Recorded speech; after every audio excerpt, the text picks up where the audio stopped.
Chapter 6 नागरिकता। अर्थ एवं महत्व। किसी अन्य आधुनिक राज्य की तरह भारत में दो तरह के लोग हैं, नागरिक और विदेशी। नागरिक भारतीय राज्य के पूर्ण सदस्य होते हैं और उनकी इस पर पूर्ण निष्ठा होती है। इन्हें सभी सिविल और राजनीतिक अधिकार प्राप्त होते हैं। दूसरी ओर विदेशी किसी अन्य राज्य के नागरिक होते हैं, इसलिए उन्हें सभी नागरिक एवं राजनीतिक अधिकार प्राप्त नहीं होते। इनकी दो श्रेणियां होती है, विदेशी मित्र एवं विदेशी शत्रु। विदेशी मित्र वे होते हैं जिनके भारत के साथ सकारात्मक संबंध होते हैं। विदेशी शत्रु वे हैं जिनके साथ भारत का युद्ध चल रहा हो। उन्हें कम अधिकार प्राप्त होते हैं तथा वे गिरफ्तारी और नज़रबंदी के विरुद्ध सुरक्षित नहीं होते। अनुच्छेद 22 संविधान भारतीय नागरिकों को निम्नलिखित अधिकार एवं विशेषाधिकार प्रदान करता है जो विदेशियों को नहीं है। पहला, धर्म, मूलवंश, जाति, लिंग या जन्म स्थान के आधार पर विभेद के विरुद्ध अधिकार। अनुच्छेद 15। दूसरा, लोक नियोजन के विषय में समता का अधिकार। अनुच्छेद 16। तीसरा, वाक स्वातंत्र्य एवं अभिव्यक्ति की स्वतंत्रता, सम्मेलन, संघ, संचरण, निवास व व्यवसाय की स्वतंत्रता। अनुच्छेद 19। चौथा, संस्कृति और शिक्षा संबंधी अधिकार। अनुच्छेद 29 व 30। पाँचवा, लोकसभा और राज्य विधानसभा चुनाव में मतदान का अधिकार। छठा, संसद एवं राज्य विधानमंडल की सदस्यता के लिए चुनाव लड़ने का अधिकार। सातवां, सार्वजनिक पदों जैसे राष्ट्रपति, उपराष्ट्रपति, उच्चतम एवं उच्च न्यायालय के न्यायाधीश, राज्यों के राज्यपाल, महान न्यायवादी एवं महाअधिवक्ता की योग्यता रखने का अधिकार। उपरोक्त अधिकारों के साथ नागरिकों को भारत के प्रति कुछ कर्तव्यों का भी निर्वहन करना होता है। उदाहरण के लिए कर भुगतान, राष्ट्रीय ध्वज एवं राष्ट्रीय ज्ञान का सम्मान, देश की रक्षा आदि। भारत में नागरिक जन्म से या प्राकृतिक रूप से राष्ट्रपति बनने की योग्यता रखते हैं, जबकि अमेरिका में केवल जन्म से नागरिक ही राष्ट्रपति बन सकता है।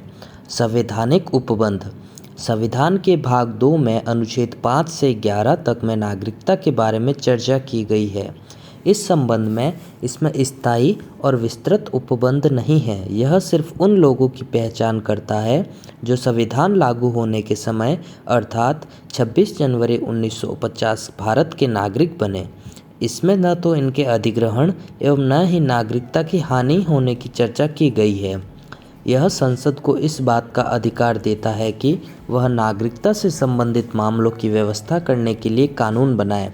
इसी प्रकार संसद ने नागरिकता अधिनियम 1955 को लागू किया, जिसका समय समय पर संशोधन किया गया। संविधान निर्माण के उपरांत संविधान के अनुसार 4 श्रेणियों के लोग भारत के नागरिक बने। पहले, एक व्यक्ति जो भारत का मूल निवासी है और 3 में से कोई एक शर्त पूरी करता है। ये शर्तें हैं, यदि उसका जन्म भारत में हुआ हो या उसके माता पिता में से किसी एक का जन्म भारत में हुआ हो या संविधान लागू होने के 5 वर्ष पूर्व से भारत में रह रहा हो। अनुच्छेद 5। दूसरा, एक व्यक्ति जो पाकिस्तान से भारत आया हो और यदि उसके माता पिता या दादा दादी अविभाजित भारत में पैदा हुए हो और निम्न में से कोई एक शर्त पूरी करता हो, वह भारत का नागरिक बन सकता है। यदि वह 19 जुलाई 1948 से पूर्व स्थानांतरित हुआ हो, अपने प्रवसन की तिथि से उसने सामान्यतः भारत में निवास किया हो और यदि उसने 19 जुलाई 1948 को या उसके बाद भारत में प्रवसन किया हो तो वह भारत के नागरिक के रूप में पंजीकृत हो, लेकिन ऐसे व्यक्ति का पंजीकृत होने के लिए 6 माह तक भारत में निवास आवश्यक है। तीसरा, एक व्यक्ति जो 1 मार्च 1947 के बाद भारत से पाकिस्तान स्थानांतरित हो गया हो लेकिन बाद में फिर भारत में पुनर्वास के लिए लौट आया हो, तो वह भारत का नागरिक बन सकता है। उसे पंजीकरण प्रार्थना पत्र के बाद 6 माह तक रहना होगा। चौथा, एक व्यक्ति जिसके माता पिता या दादा दादी अविभाजित भारत में पैदा हुए हो लेकिन वह भारत के बाहर रह रहा हो, फिर भी वह भारत का नागरिक बन सकता है यदि उसने भारत के नागरिक के रूप में पंजीकरण कूटनीतिज्ञ तरीके या पार्षदीय प्रतिनिधि के रूप में आवेदन किया हो। यह व्यवस्था भारत के बाहर रहने वाले भारतीयों के लिए बनाई गई है ताकि वे भारत की नागरिकता ग्रहण कर सके। कुल मिलाकर ये व्यवस्थाएं नागरिकों की चर्चा करती है जो व्यक्ति भारत का मूल निवासी हो, व्यक्ति जो पाकिस्तान से स्थानांतरित हुआ हो, व्यक्ति पाकिस्तान स्थानांतरित हुआ हो लेकिन बाद में लौट आया हो, भारतीय मूल का व्यक्ति जो बाहर रह रहा हो। नागरिकता संबंधी अन्य संवैधानिक प्रावधान इस प्रकार है। पहला, वह व्यक्ति भारत का नागरिक नहीं होगा या भारत का नागरिक नहीं माना जाएगा जो स्वेच्छा से किसी अन्य देश की नागरिकता ग्रहण कर लेगा। दूसरा, प्रत्येक व्यक्ति जो भारत का नागरिक है या समझा जाता है वह ऐसा नागरिक बना रह सकता है यदि संसद इस प्रकार के किसी विधान का निर्माण करे। तीसरा, संसद को यह अधिकार है कि वह नागरिकता के अर्जन और समाप्ति के तथा नागरिकता से संबंधित अन्य सभी विषयों के संबंध में विधि बना सकती है। नागरिकता अधिनियम 1955। नागरिकता अधिनियम 1955 संविधान लागू होने के बाद अर्जन एवं समाप्ति के बारे में उपबंध करती है। मूल रूप से नागरिकता अधिनियम 1955 ने भी राष्ट्रमंडल नागरिकता प्रदान की है, लेकिन इस प्रावधान को नागरिकता अधिनियम 2013 के द्वारा निरस्त कर दिया गया था। नागरिकता का अर्जन।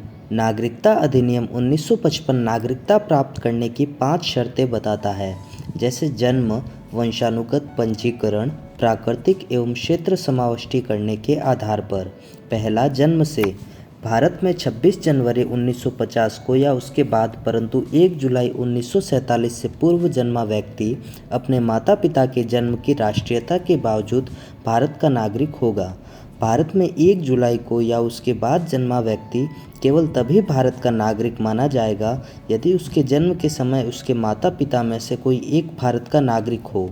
इसके अलावा यदि किसी व्यक्ति का जन्म 3 दिसंबर 2004 के बाद भारत में हुआ हो तो वह उसी दशा में भारत का नागरिक माना जाएगा यदि उसके माता पिता दोनों उसके जन्म के समय भारत के नागरिक हो या माता या पिता में से एक उस समय भारत का नागरिक हो तथा दूसरा अवैध प्रवासी न हो।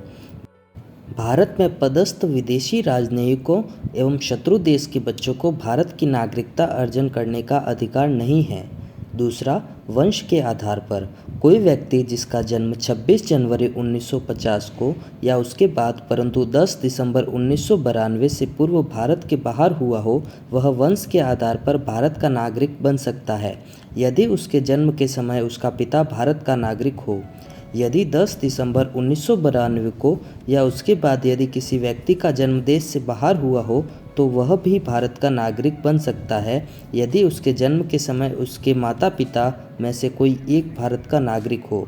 3 दिसंबर 2004 के बाद भारत से बाहर जन्मा कोई व्यक्ति वंश के आधार पर भारत का नागरिक नहीं हो सकता यदि उसके जन्म के 1 वर्ष के भीतर भारतीय कांसुलेट में उसके जन्म का पंजीकरण न करा दिया गया हो या केंद्र सरकार से सहमति से उक्त अवधि के बाद पंजीकरण न हुआ हो।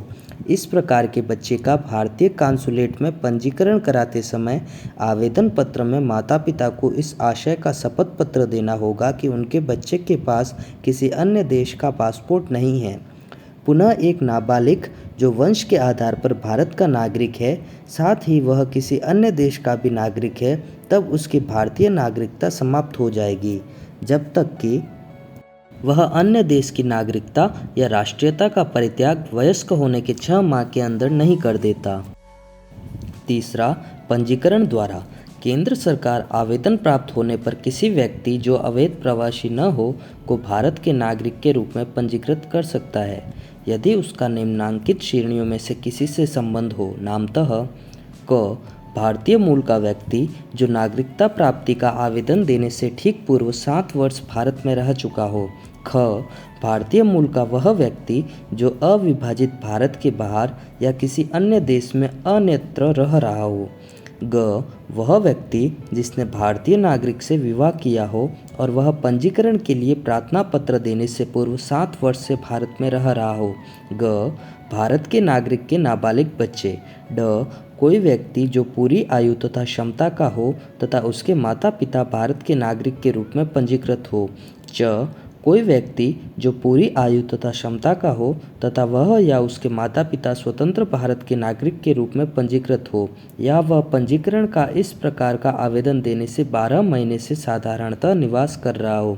6, कोई व्यक्ति जो पूरी आयु तथा क्षमता का हो तथा वह समुद्र पार किसी देश के नागरिक के रूप में 5 वर्ष से पंजीकृत हो, या वह पंजीकरण या इस प्रकार का आवेदन देने से 12 महीने से साधारणतः निवास कर रहा हो।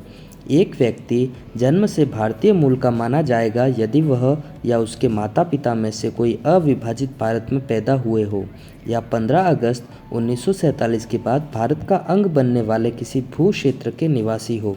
उपरोक्त सभी श्रेणियों के लोगों को भारत के नागरिक के रूप में पंजीकृत होने के बाद निष्ठा की शपथ लेनी होगी।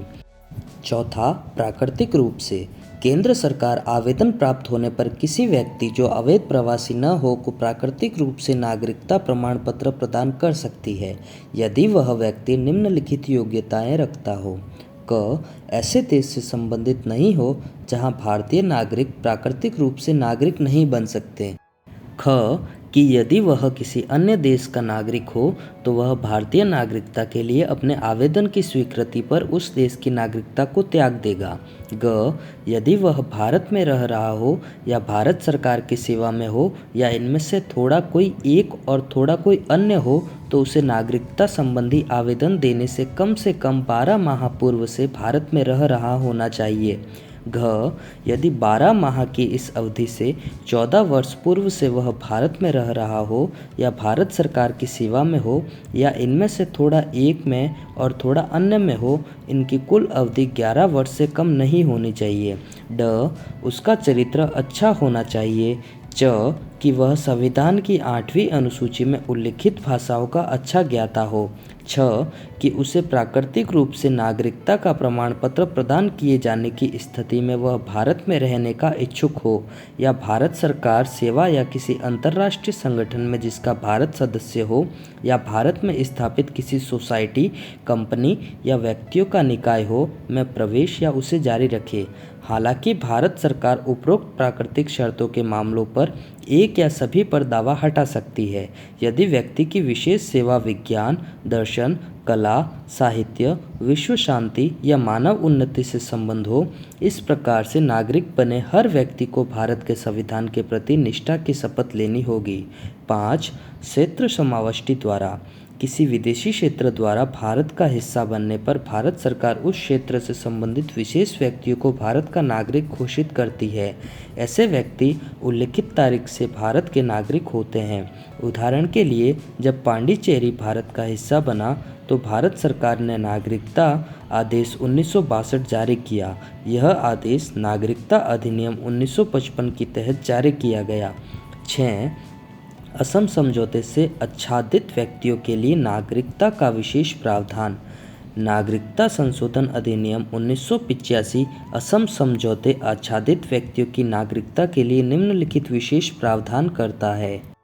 क, भारतीय मूल के सभी व्यक्ति जो 1 जनवरी 1966 के पहले बांग्लादेश से असम आए और जो अपने प्रवेश के बाद से ही साधारणतः असम के निवासी को 1 जनवरी 1966 से भारत का नागरिक मान लिया जाएगा। ख, भारतीय मूल का प्रत्येक व्यक्ति जो 1 जनवरी 1966 को या उसके बाद लेकिन 25 मार्च 1971 के पहले बांग्लादेश से असम आया और अपने प्रवेश के समय से ही साधारणतया असम का निवासी है और जिसे विदेशी के रूप में पहचाना गया हो, को स्वयं को निबंधित करना होगा। ऐसा निबंधित व्यक्ति भारत का नागरिक मान लिया जाएगा। सभी उद्देश्यों के लिए विदेशी के रूप में पहचाने जाने के बाद से 10 वर्षों की अवधि की समाप्ति की तारीख के बीच, लेकिन इन 10 वर्षों के बीच की अवधि में उसे भारत के नागरिक के समान ही अधिकार होंगे, लेकिन मत देने का अधिकार नहीं होगा। नागरिकता की समाप्ति। नागरिकता अधिनियम 1955 में अधिनियम या संवैधानिक व्यवस्था के अनुसार प्राप्त नागरिकता खोने के 3 कारण बताए गए हैं: त्यागना, बर्खास्तगी या वंचित करना या होना। पहला, स्वैच्छिक त्याग। एक भारतीय नागरिक जो पूर्ण आयु और क्षमता का हो, ऐसी घोषणा के उपरांत वह भारत का नागरिक नहीं रहता, अपनी नागरिकता को त्याग सकता है। यदि इस तरह की घोषणा तब हो जब भारत युद्ध में व्यस्त हो, तो केंद्र सरकार इसके पंजीकरण को एक तरफ रख सकती है। जब कोई व्यक्ति अपनी नागरिकता का परित्याग करता है तो उस व्यक्ति का प्रत्येक नाबालिग बच्चा भारतीय नागरिक नहीं रहता। यद्यपि इस तरह के बच्चे की उम्र 18 वर्ष भारतीय होने पर वह प्रार्थना पत्र देकर भारतीय नागरिक बन सकता है।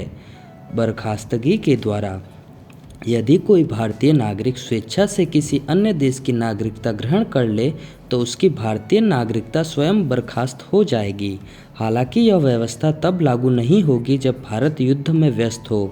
तीसरा, वंचित करने के द्वारा केंद्र सरकार द्वारा भारतीय नागरिक को आवश्यक रूप से बर्खास्त करना होगा यदि पहला, यदि नागरिकता फर्जी तरीके से प्राप्त की गई हो। दूसरा, यदि नागरिक के संविधान के प्रति अनादर जताया गया हो। तीसरा, यदि नागरिक ने युद्ध के दौरान शत्रु के साथ गैर कानूनी रूप से संबंध स्थापित किया हो या उसे कोई राष्ट्र विरोधी सूचना दी हो। चौथा, पंजीकरण या प्राकृतिक नागरिकता के 5 वर्ष के दौरान नागरिक को किसी देश में 2 वर्ष की कैद हुई हो।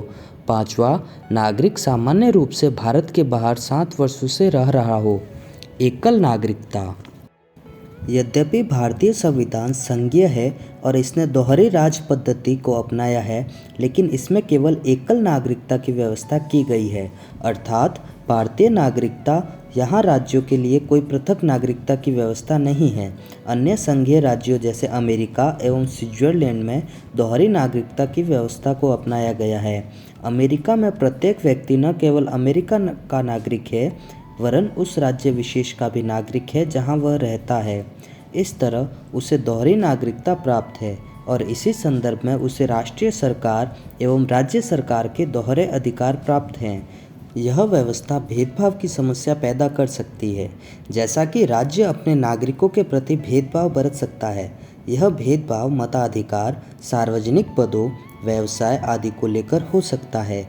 ऐसी समस्या को दूर करने के लिए ही भारत में एकल नागरिकता की व्यवस्था को अपनाया गया।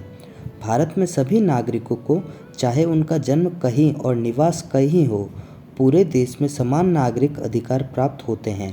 उनके बीच किसी तरह का भेदभाव नहीं किया जा सकता। हालांकि भेदभाव रहित इस व्यवस्था में कुछ अपवाद भी है। पहला, संसद अनुच्छेद 16 के तहत ऐसी व्यवस्था कर सकती है कि किसी राज्य विशेष में रहने वाले लोगों को कुछ नौकरियों या नियुक्तियों में अलग से सुविधा मिले। यह सुविधा उस राज्य या केंद्र शासित क्षेत्र के तहत, स्थानीय या अन्य प्रशासन के तहत हो सकती है।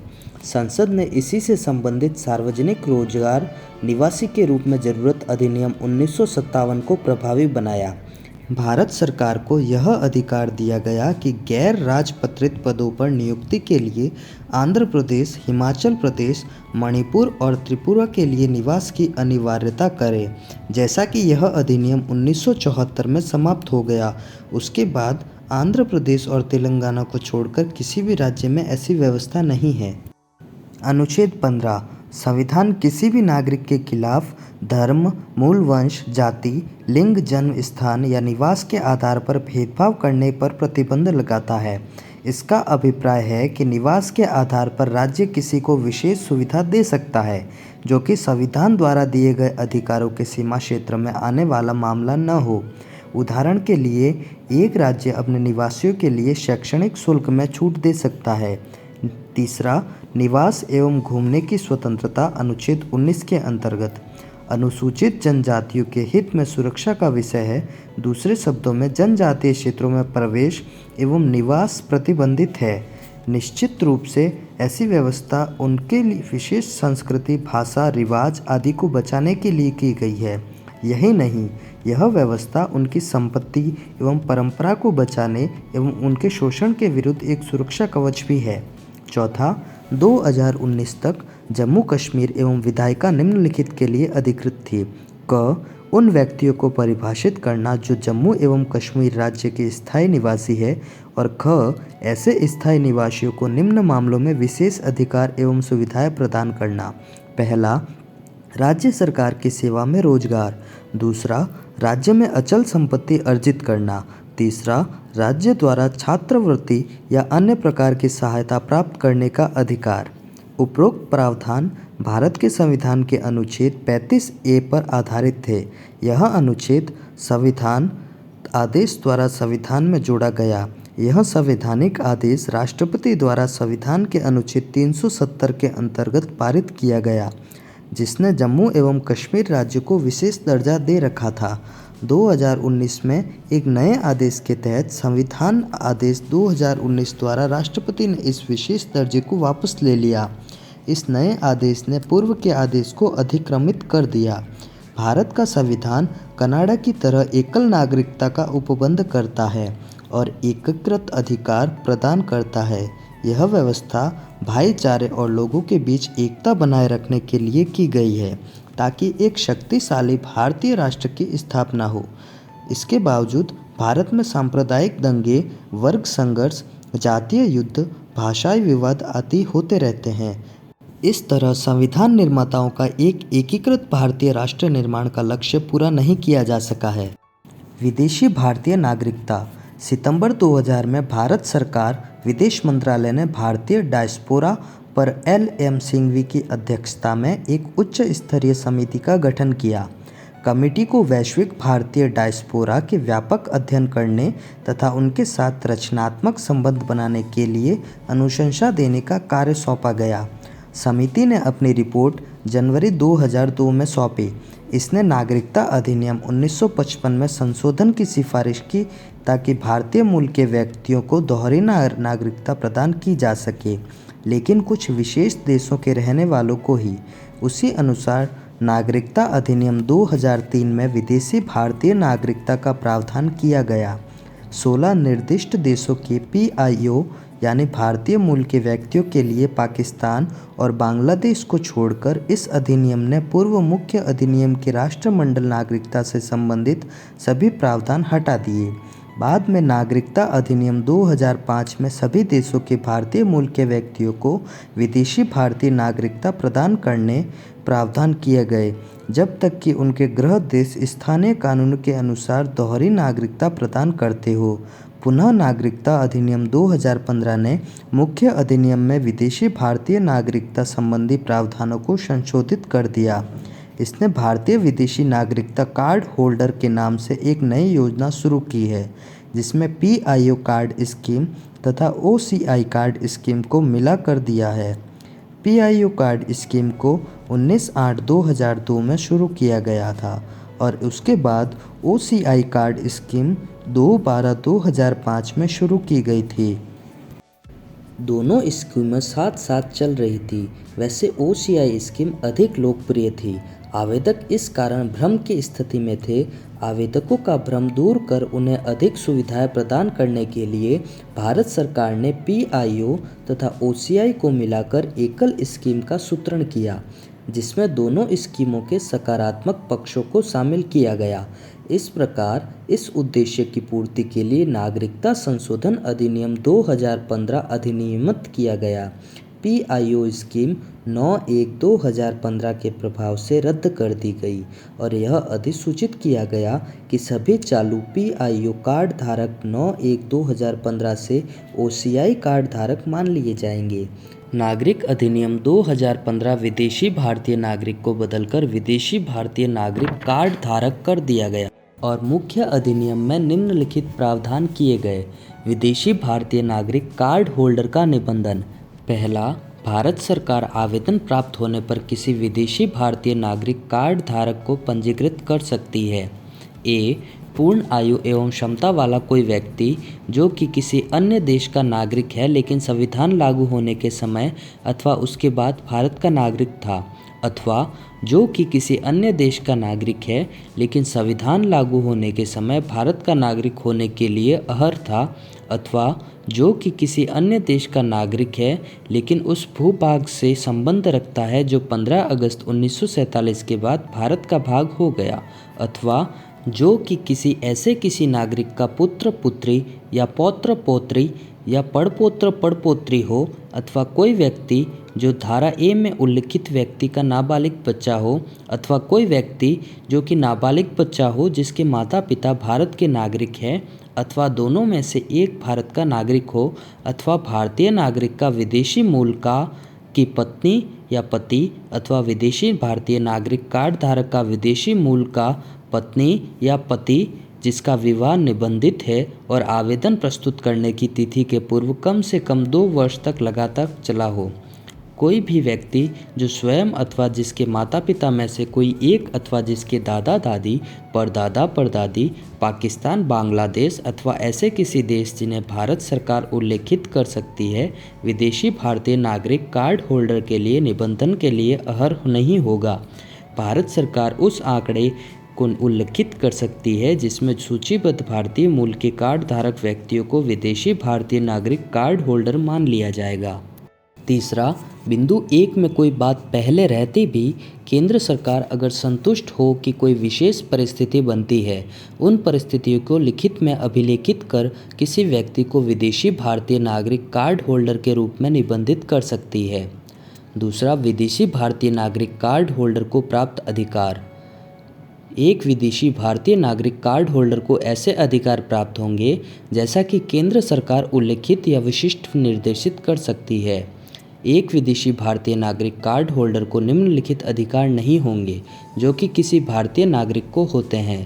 पहला, उसे सार्वजनिक रोजगार के मामले में अवसर की संभावना का अधिकार नहीं होगा।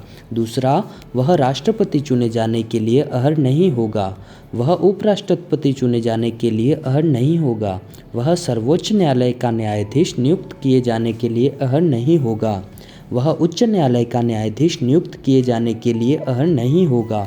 वह एक मतदाता के रूप में पंजीकृत किए जाने का अधिकार नहीं होगा।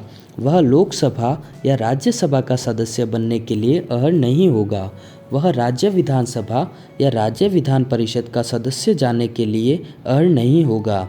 वह सार्वजनिक सेवाओं में नियुक्ति तथा संघ अथवा राज्य के मामलों से संबंधित पद के लिए अर्ह नहीं होगा जब तक कि ऐसी सेवाओं एवं पदों पर नियुक्ति के लिए केंद्र सरकार विशिष्ट निर्देश न दे। विदेशी भारतीय नागरिकता कार्ड का परित्याग। यदि कोई विदेशी भारतीय नागरिक कार्ड होल्डर निर्धारित प्रपत्र पद्धति से उस कार्ड के परित्याग की घोषणा करता है जो उसे विदेशी भारतीय नागरिक के रूप में पंजीकृत करती है, तब इस घोषणा को केंद्र सरकार द्वारा पंजीकृत किया जाएगा तथा इस पंजीकरण के पश्चात वह व्यक्ति विदेशी भारतीय नागरिक नहीं रह जाएगा। जब वह व्यक्ति किसी विदेशी भारतीय नागरिक कार्ड होल्डर नहीं रह जाता है, तब उसका विदेशी मूल की उसकी पत्नी पति जिसने विदेशी भारतीय नागरिक कार्ड प्राप्त किया है और उसका नाबालिग बच्चा जो कि विदेशी भारतीय नागरिक के रूप में पंजीकृत है, भारत का विदेशी नागरिक नहीं रह जाएगा। विदेशी भारतीय नागरिक कार्ड होल्डर के रूप में पंजीकरण का रद्द होना।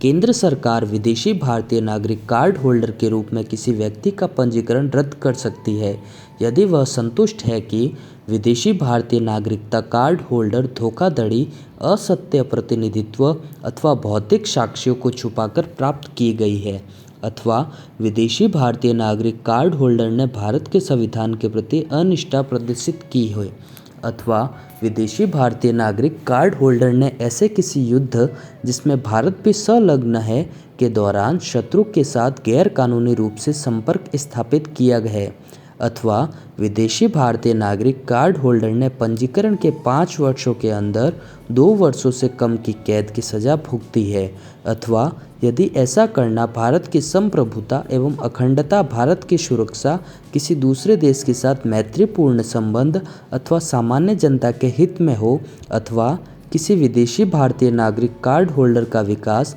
किसी सक्षम न्यायालय द्वारा या अन्य द्वारा भंग कर दिया गया हो, अथवा भंग नहीं किया गया हो लेकिन ऐसे विवाह के बने रहते ही उसने किसी और के साथ विवाह कर लिया हो।